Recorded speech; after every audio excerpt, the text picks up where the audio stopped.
when you examine what happened Thursday and you examine the road ahead, the Lions really, and I'm sure institutionally in that building, Dan Campbell, they're worried about winning the division.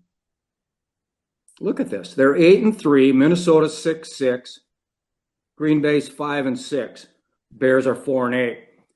Detroit, they got 6 games left, 2 at home, 4 on the road. Green Bay's got 3 at home, 3 on the road. And look at the numbers of Green Bay's opponents, their last 6 opponents, 27-42.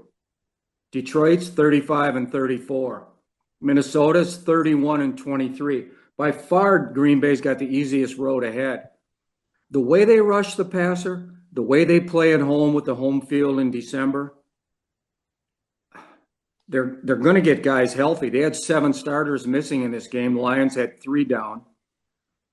The way they performed, I'm not saying they're going to continue to perform like this. Like Dan Campbell said on Monday, the Packers and Jordan Love played a hell of a game together. I'm not saying that's going to happen. But pass rush carries over, and so does home field. And they got an easy schedule. They could win this division. Detroit has proved they've won some games.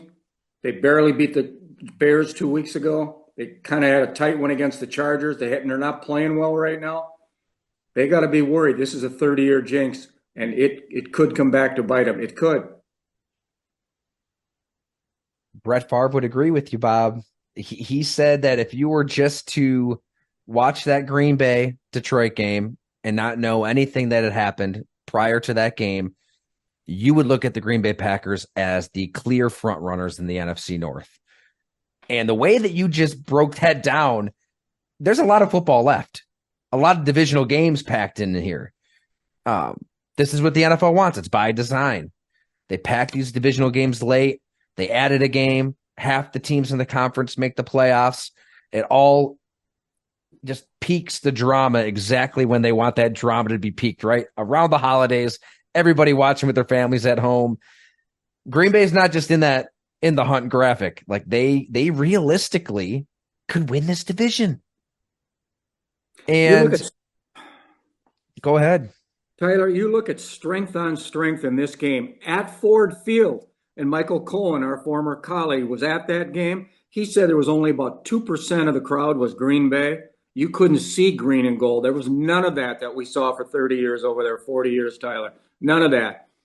And the noise, he said, was incredible. He was in the second level of the 3.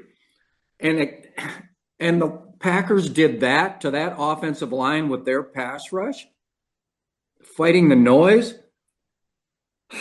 I'm telling you. And Jordan Love handled that noise like that, and his receivers were making plays against a defense that only had, they were down 2 starters in the defensive backfield. I don't know. I was really impressed with Green Bay. Getting after that offensive line. We'll get into the specifics and the numbers here. Nobody's gotten after that Detroit offensive line. That is their bread and butter. That's their signature. That's what they rely on to win. It's not Jared Goff. It's not that defense. It's the O-line. That's what it's always come back to. And they got manhandled. They got whipped.